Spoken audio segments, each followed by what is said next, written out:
Prohibido trabajar se llama mi presentación y a lo largo de estos minutos van a descubrir por qué. Bien, les voy a hacer algunas invitaciones antes de comenzar a adentrarnos en el tema, y la primera invitación que les voy a hacer es a ubicar la comunicación desde un punto de vista transversal en nuestra vida. La transmisión de información se da desde una célula a la otra, se da en el proceso de comunicación con otras personas. Aquí vemos las células neuronales, aquí vemos una pareja que se está comunicando, está transmitiéndose información. Aquí podemos ver un equipo.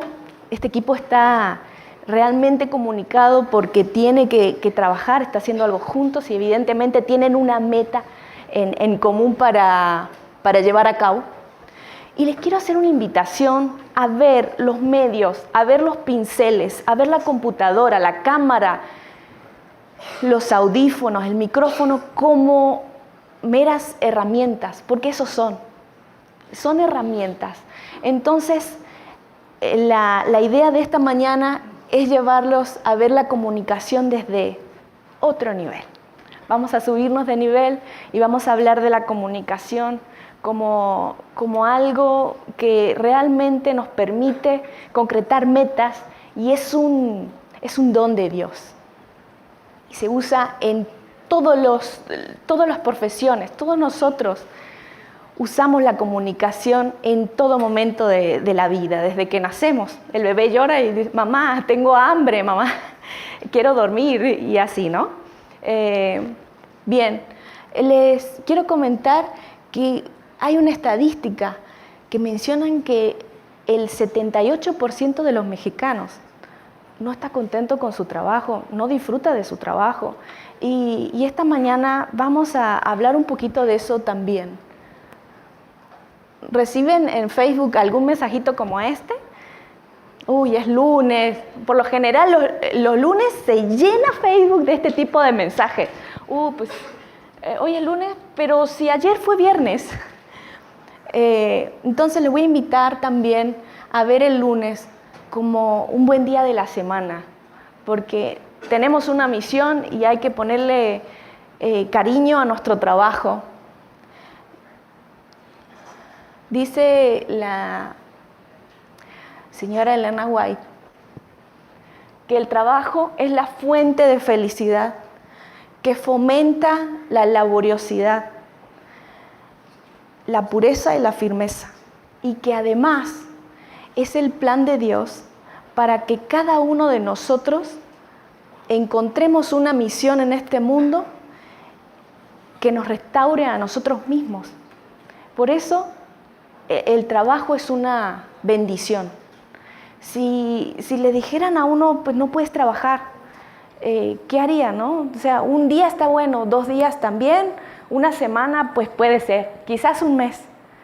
Pero ¿qué tal si le dicen a una persona: mira, pues te prohíbo trabajar, o sea, no vas a trabajar? Sería triste, ¿no?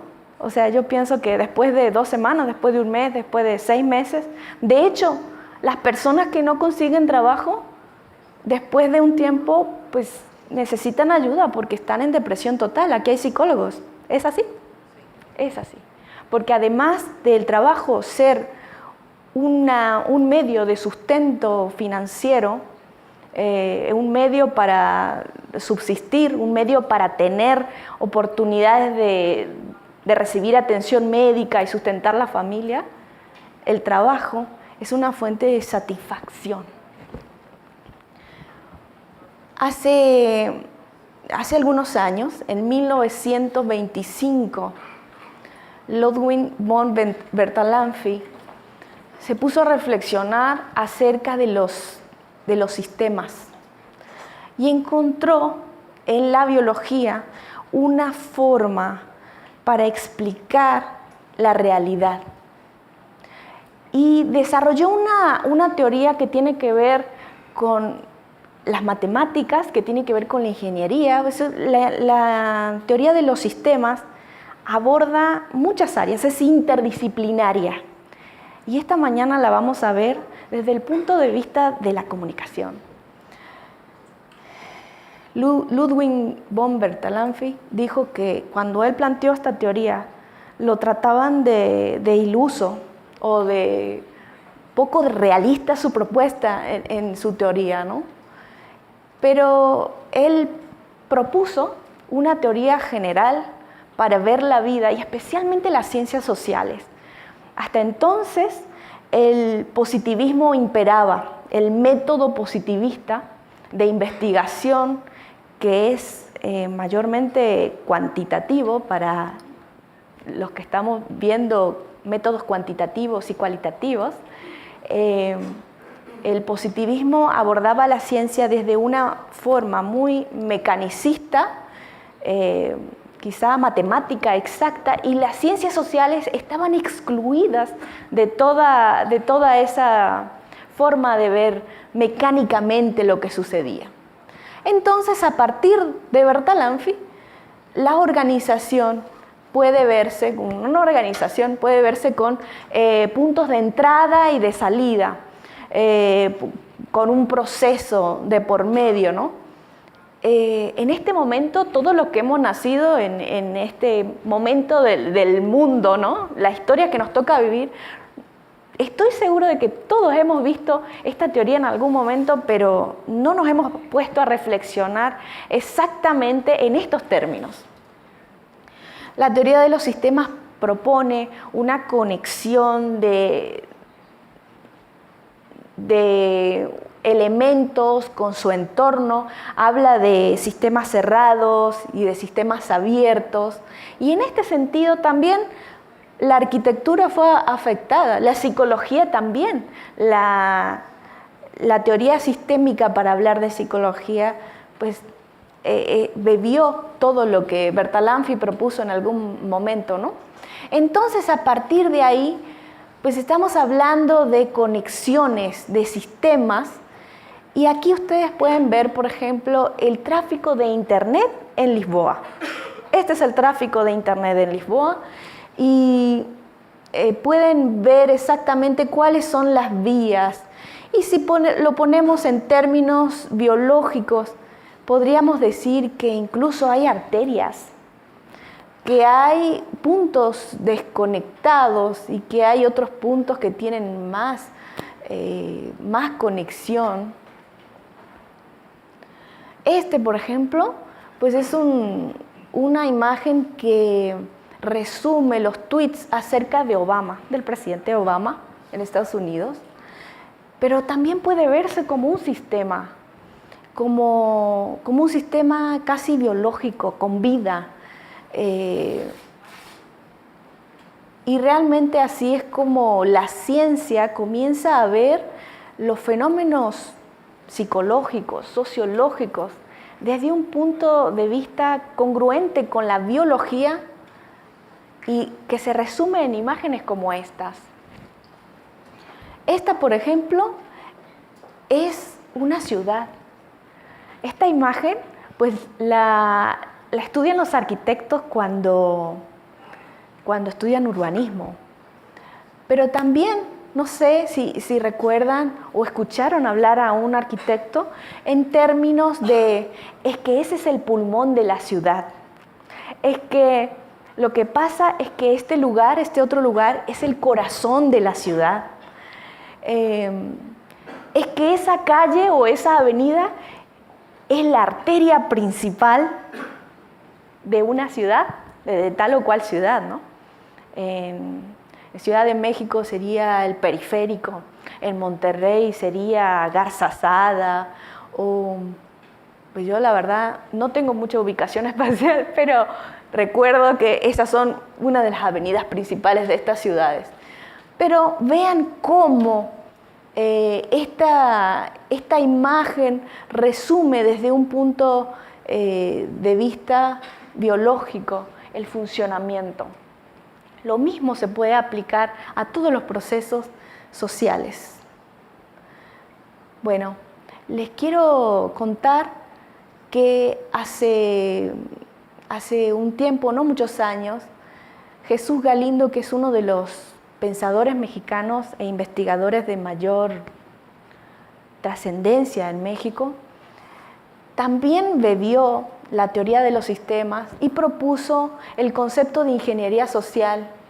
Y él habla de que la ingeniería social aborda esto de cómo la gente se separa y se une y se separa, y de cómo la ingeniería social puede ayudar a que la sociedad sea mejor si se planifica correctamente. Para muchos pensadores esto es una locura. O sea, ingeniería social, ¿de qué me estás hablando? No. Todavía están en construcción y él está haciendo un buen intento por eso. De hecho, fue Jesús Galindo quien propuso, él separa la comunicación como herramienta y la comunicación como ciencia, y propone un término que se llama comunicología, y fundó un grupo que habla de, precisamente se llama comunicología posible. Él dice que dedicó 9 años a escribir un ensayo que coloca a la comunicación a nivel de las ciencias como psicología, sociología, filosofía, porque trató de unir todas estas ciencias, la psicología, la filosofía, la antropología, las matemáticas, la biología, y en el medio está la comunicación. Entonces, por eso la comunicación es transversal a nuestra vida y por eso nunca se puede llegar a conclusiones acabadas de comunicación desde la comunicación. La comunicación se entiende desde las demás ciencias. Bien, este fue el precursor en Iberoamérica de la teoría de los sistemas. Se llama Manuel Martín Serrano y es profesor de la Universidad Complutense de Madrid. Él realmente pasó al habla hispana todo lo que tiene que ver con esta idea de la comunicación vista desde el punto sistémico. Y él dice que, les comento, él limpiaba oficinas, también hizo teatro, él recitaba poesía, estudió medicina, estudió psicología y desde todas esas áreas hizo un aporte valiosísimo a la comunicación. Entonces él dice que las experiencias interdisciplinarias lo ayudaron a ver a la comunicación desde el punto de vista sistémico. En España, él tuvo alumnos mexicanos y esos alumnos mexicanos, cuando regresaron a México, se ubicaron en la UNAM, en México, y allí hicieron un proyecto que tenía que ver con los mismos objetivos que él tenía en España, y de esa manera la teoría de los sistemas llegó a México. Así también hubo iniciativas en el sur del continente. Humberto Maturana dice: todo vivir humano ocurre en conversaciones y es en ese espacio donde se crea la realidad que vivimos.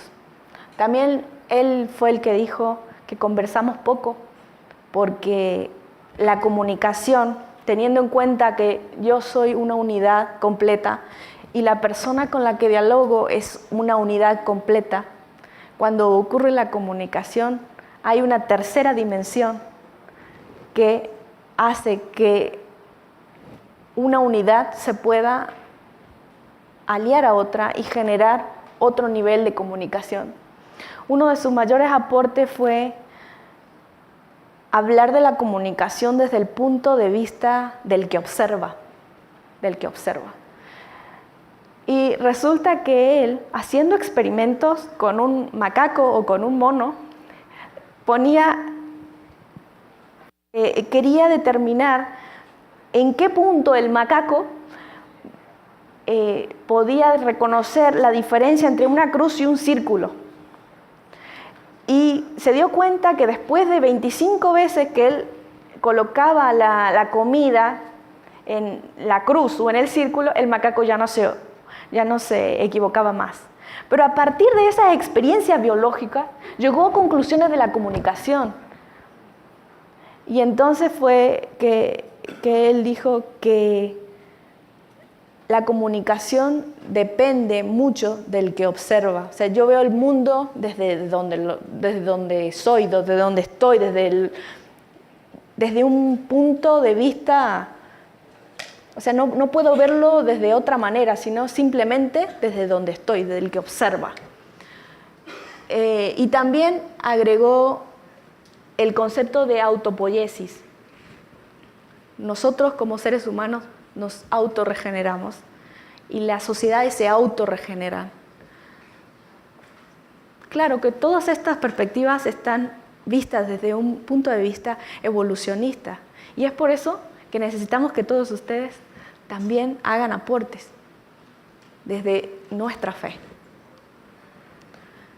Bien, los discípulos de Manuel Martín Serrano llegaron a México y se propusieron un laboratorio para estudiar la comunicación compleja.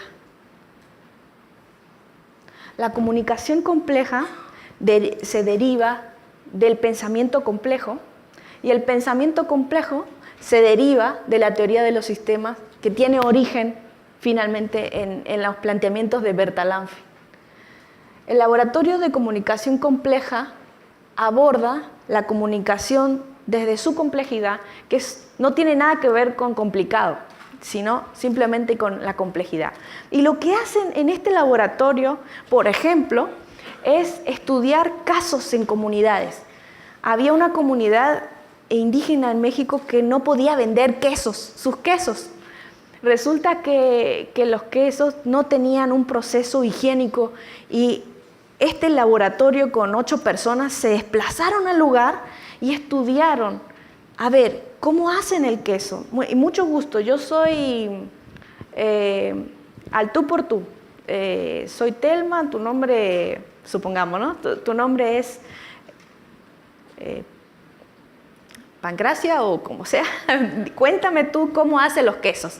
No, y el queso se hace. Entonces se dieron cuenta de que había muchos problemas en la producción, que no había condiciones higiénicas, que no había publicidad y por eso estaba cayendo y ellos vivían de los quesos. Entonces este laboratorio de comunicación compleja estudia todos los factores que tienen que ver con la comercialización de los quesos, que tienen que ver con la cultura del lugar y finalmente con el éxito de una comunidad y brinda soluciones. Eso es lo que hace este laboratorio de comunicación compleja que está compuesto por científicos. Y es muy interesante desde ese punto de vista, ¿no? Por favor, presten atención a este video de comunicación celular. Signals from our environment are most often first detected by the brain. When someone is frightened, a stress response is initiated by their reaction to an environmental signal. But many signals don't stop here. A signal received by the brain can be passed on to many types of cells throughout the body and have widespread effects.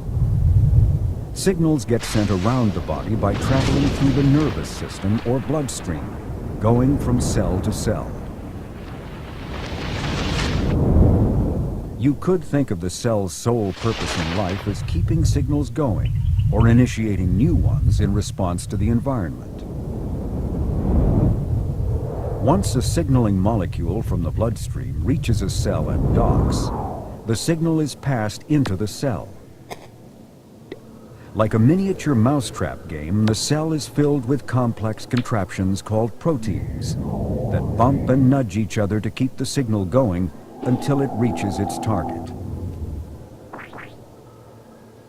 In this case, it's the production of yet another signaling molecule that will get released into the bloodstream, dock on other cell types, and cause them to react in a variety of ways.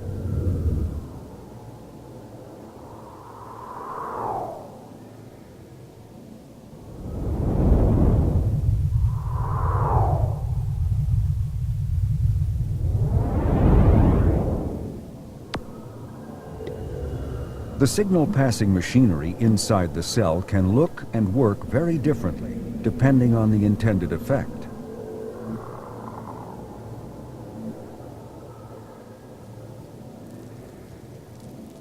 Here we see a signaling cascade that results in the release of energy molecules.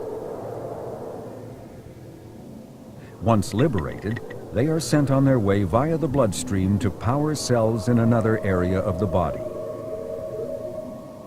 When this tiny domino effect is triggered inside cells, some amazing things can happen. Other signaling cascades triggered during the stress response result in a variety of physical reactions. This signaling molecule can relax or contract different types of muscle cells. When it reaches the skin, the signal docks on muscle cells attached to a body hair. The tiny muscle is stimulated to contract, raising the hair. The signal also docks on cells wrapped around a sweat gland, which contract too, squeezing sweat onto the skin's surface.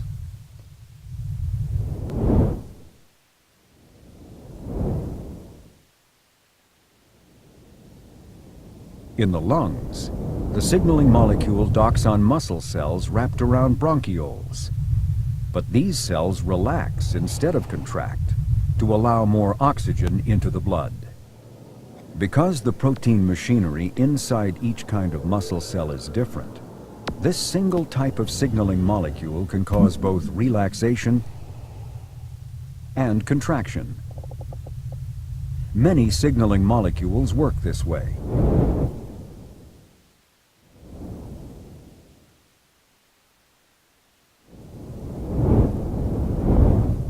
When this signal reaches the heart, it docks on beating heart cells.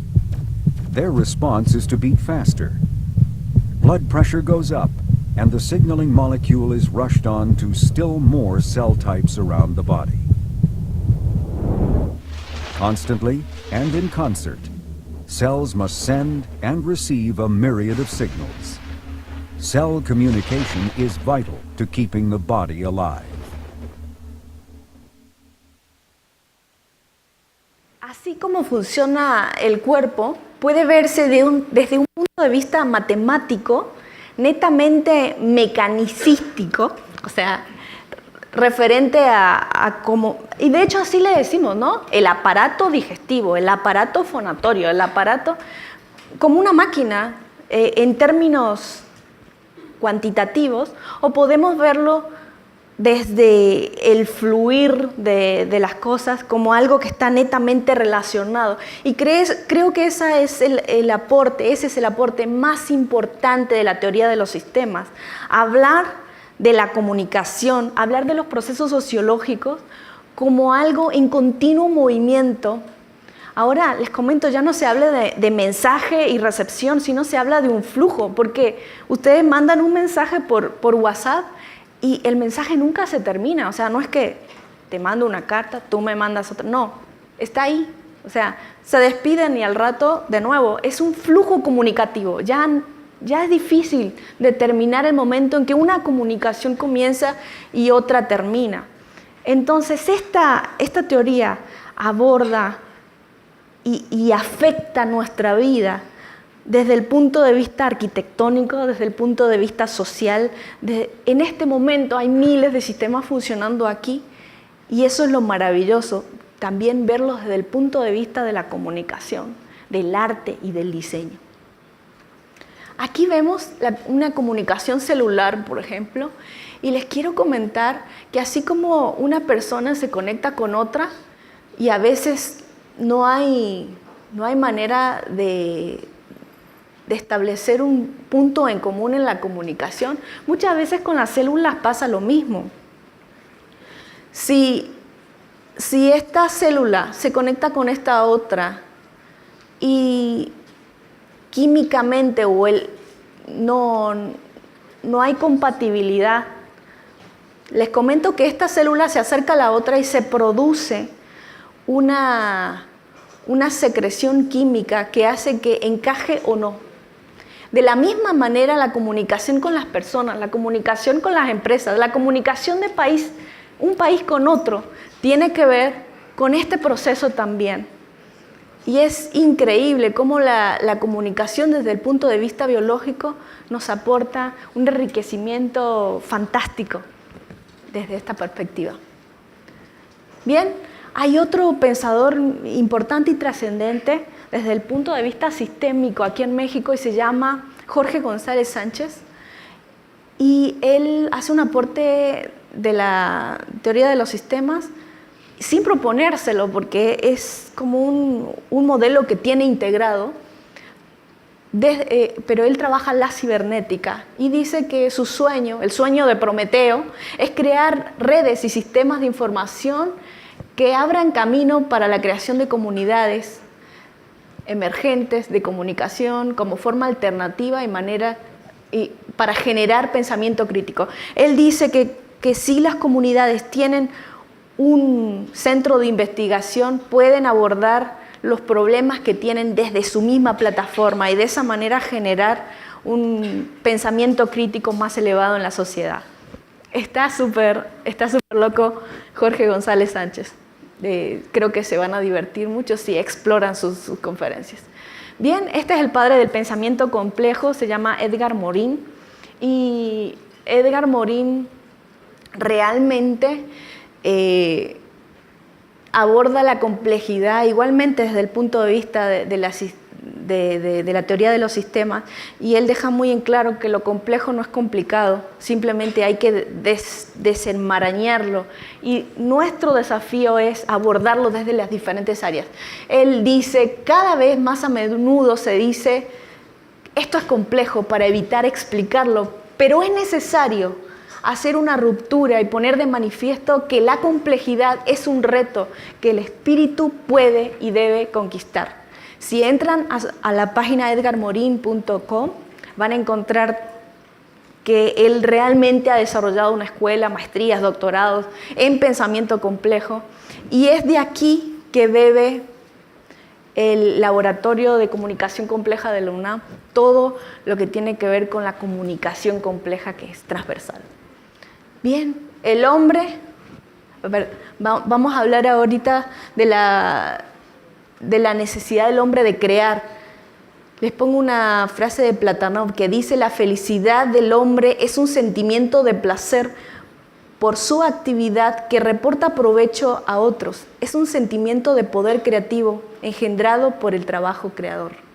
Nosotros tenemos esa cualidad de crear, que la heredamos, eso es un don de Dios. Y es por eso que necesitamos plantearnos esta mañana algunos aspectos importantes sobre eso. La creatividad es el motor de desarrollo de cualquier sociedad, de cualquier individuo. Sin creatividad, pues no llegamos a prácticamente nada, ¿no? Fíjense que Mauro Rodríguez Estrada, que es uno de los pensadores que ha hecho un aporte muy importante a la creatividad, dice que una persona puede hacer un aporte importante creativo en un círculo afectivo hasta su medio social. O sea, un artista, un estudiante, una persona puede llegar a hacer un aporte significativo en el círculo afectivo, entiéndase familia, amigos, compañeros, y en el medio social, o sea, en su comunidad. Pero dicen que se requiere un adiestramiento especial para hacer un aporte a la humanidad. ¿A qué nivel quieren llegar? ¿Qué van a proponer? ¿Qué hay en su corazón? Cada rayo que derramamos sobre los demás se refleja sobre nosotros mismos. Y eso es lo maravilloso de la comunicación, que es dialéctica, ¿verdad? Y que lo que damos tiene una retroalimentación, y lo que producimos también, nuestro trabajo, nuestra producción, todo lo tiene. Vamos a repasar el proceso creativo y desde la perspectiva de 6 etapas que plantea Mauro Rodríguez Estrada, el padre de la creatividad mexicano. y él dice que la primera etapa es el cuestionamiento. Aquí, quien no tiene preguntas, pues no tiene respuestas. Necesitamos hacernos preguntas. Decía la colaboradora de Humberto Maturana que cuando a veces hacen pláticas, andan rogando por una pregunta porque la gente no se hace preguntas. Entonces, este es el dilema. Si no tienes preguntas, pues preocúpate porque no tienes preguntas. ¿Qué es lo que te mueve? ¿Qué te interesa? ¿Cuáles son los aspectos de la realidad que ameritan dedicar tiempo a preguntarse? ¿Qué quieren solucionar? El cuestionamiento habla de la detección de un problema. Y también dice Mauro Rodríguez Estrada que cuando uno detecta un problema bien, tiene ya prácticamente garantizadas vías de solución. Entonces, el hecho de hacer buenas preguntas es muy importante en el proceso creativo. El segundo paso es el acopio de información. En esta etapa pues, se consulta la biblioteca, se consultan expertos o simplemente se ingresa a internet y uno se pregunta, oye, ¿cómo será esto? ¿Qué hay sobre? Tengo una pregunta y quiero respuesta y tengo tanta sed de eso que entro a internet o le pregunto a alguien que sé o me hago un viaje y de verdad desentraño esa parte de la información para tener una plataforma para tomar decisiones. Dice que nada es nuevo, sino que la creatividad se trata de conectar nuevos elementos sobre una plataforma ya planteada. El tercer y cuarto paso está junto. De hecho, hasta científicamente es difícil determinar dónde empieza uno y dónde termina el otro y exactamente cómo sucede. Antes de crear, hay un proceso de incubación, un momento estéril aparentemente, donde supuestamente no pasa nada. Pero este proceso es muy necesario porque es como la gestación de un niño o la planta que está germinando debajo de la tierra en la oscuridad y que pronto va a dar a luz, va a salir al exterior. Entonces, estamos hablando de la incubación, es un proceso oscuro de hecho, ¿no? Y la iluminación, que de hecho viene esa palabra de la luz, un término que está asociado con la cosmovisión griega ¡uy, eureka! O buenísimo, lo tengo, genial. Estas dos etapas van juntas por eso, pero es justamente esa área donde uno dice, buenísimo, ya lo tengo. La quinta etapa es la etapa de elaboración y se dice que a veces hace falta más creatividad para la etapa de elaboración que para gestar la misma idea, porque uno tiene la idea, buenísimo, ¿cómo la llevo a cabo? ¿Qué hago, no? Y resulta que se necesita en esta etapa de elaboración, dice el autor, que se necesitan momentos de distensión y concentración. Distensión y concentración. Alejarse de la realidad, quizás volver a la etapa de acopio de la información y acercarse y trabajar. Entonces, este proceso, a los que pintan, o a los que dibujan, a los que escriben un ensayo, no sé si les ha pasado que ustedes escriben un texto o hacen un dibujo o una pintura y cuando regresan al otro día, pues, oye, y cuando se fueron el día anterior estaban seguros de que pues ya quedó acabado por hoy. Cuando lo vuelven a ver, dicen, oh no, realmente aquí le hace falta un toque o aquí le hace falta otro. Y este párrafo no está bien escrito, vamos a retocarlo. Podría ser que le agregue tal cosa. La etapa de elaboración siempre lleva este ritmo de acercamiento a la realidad y alejamiento para encontrar ese equilibrio entre la creatividad, la realidad, la fantasía, pero finalmente se logra la elaboración de la idea en esta etapa. Y Mauro Rodríguez Estrada plantea como algo quizá único de él, la comunicación como la última fase de la creatividad. Él dice que cuando un niño realiza un dibujo o hace alguna cosa nueva, lo primero que hace es decir, mamá, mira lo que hice, mira lo que tengo.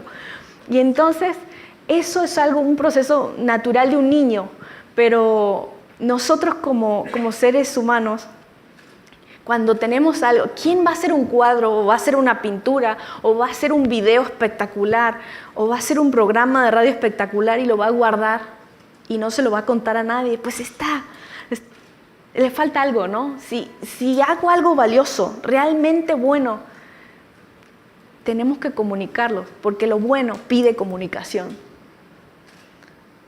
Aquí le dejo la frase de Pasteur que dice que la casualidad solo favorece a los espíritus preparados. Y también dice que la casualidad no existe para nosotros los hijos de Dios. Existen las bendiciones, ¿no es cierto? Existe la misión. Casualidad, encontrarse algún billete, pero hacer un aporte en el círculo afectivo, en la comunidad o a nivel humanidad, pues no es ninguna casualidad. Es fruto de mucho trabajo y es fruto de un propósito personal que uno se hace. Esta frase, ¿no? Una sopa de primera es más creativa que una pintura de segunda. Y es aquí donde les invito a ser realmente solamente buenos. Si van a poner el corazón en las cosas, pónganlo al 100. No hagan cosas a medias. No vayan por los mínimos, vayan por los máximos. Y hagan aportes significativos. Sobre todo dar lo mejor de uno. Dios nos completa el resto. ¿Qué no enseñan en la universidad? Esta pregunta se le hicieron a algunas personas en el ámbito mundial. Y por ejemplo, Leo Buscaglia dijo, que realmente se daba cuenta que en las universidades faltaba enseñar a vivir, amar y aprender. Resulta que Leo Buscaglia tenía en su clase a una alumna y su alumna se suicidó, dejó una carta y él pues no daba crédito. Él daba la clase de filosofía y tenía entre su medio una alumna que finalmente dijo, ¿y para qué me sirve a mí enseñarle los procesos psicológicos? Y finalmente se suicidó. Yo necesito enseñarle a mis alumnos sobre la vida. Y creó una clase donde sus alumnos podían anotarse acerca de cómo amar, cómo llevar una vida sana en este sentido, ¿no? Porque a veces se piensa que en la universidad solamente es para los contenidos que tienen que ver con la profesión, pero el aspecto personal tiene muchísimo que ver con el aporte que hagan. John Gottman también hizo un aporte importante en este sentido y él se planteaba, usted para ser experto, le preguntaba a su auditorio, usted para ser experto en tal tema, ¿qué hizo? No, pues la gente respondía, pues estudié la primaria, la secundaria, la universidad, hice un máster y además tengo una especialidad en esto, el otro. Ah, muy bien. Eso para ser profesional. ¿Y para ser persona qué? ¿Cuántos años estudian? Pues la escuela es la casa, ¿verdad? Entonces este aspecto no es menor y tenemos que prestar mucha atención a cómo nos cultivamos como persona, qué nos motiva. Otro pensador importante desde el punto de vista educativo es Edward Bono y él propuso la técnica de los 6 sombreros para quien quiera explorarla y él dijo, habrá una demanda de trabajo en el siglo XXI para las personas que tengan 2 habilidades, la flexibilidad y la creatividad. Y propuso todo un sistema basado en estas 2 características. Le dejo la definición de éxito de John Maxwell, un autor preferido mío, que dice que el éxito es encontrar el propósito en la vida, también no solamente encontrarlo, sino que cultivarlo y alcanzar el máximo potencial. Y una vez que alcanzas el máximo potencial y eres exitoso, sembrar semillas que beneficien a otros. Y esa es la definición de éxito desde una perspectiva cristiana como la tiene John Maxwell. Bien, muchas gracias. Tengo mucho para decir, pero se acabó el tiempo también, así que gracias a ustedes.